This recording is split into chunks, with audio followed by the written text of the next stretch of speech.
तर अरविंद केजरीवाल यांच्या अटकेनंतर पुण्यामध्ये आम आदमी पक्ष चांगलाच आक्रमक झालाय। कार्यकर्त्यांकडून भाजप कार्यालयासमोर आंदोलन करण्याचा प्रयत्न केला गेला। यावेळेस पोलीस आणि आम आदमी पक्षाच्या कार्यकर्त्यांमध्ये जोरदार झटापट झाली। या आंदोलकांना पोलिसांनी ताब्यात घेतले। आंदोलनासाठी परवानगी नव्हती, त्यामुळे पोलिसांनी या सर्व आंदोलकांना ताब्यात घेतले।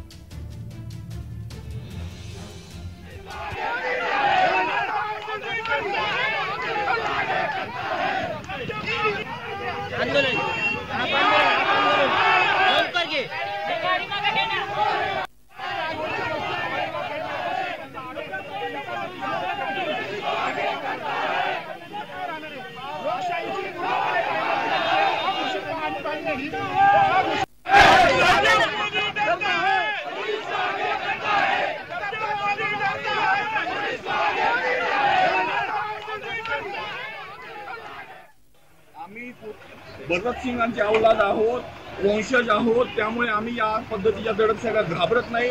नक्की केजरीवाल सुद्धा हे भगत सिंगांचे वंशज आहे। नक्की का आपण आंदोलन कशाबद्दल होतंय? हे आंदोलन आहे ज्या पद्धतीने बेकायदेशीर पद्धती अरविंद केजरीवालांना अटक केलेली आहे त्याचा निषेध करण्यासाठी, आणि ही राजकीय षडयंत्र आहे।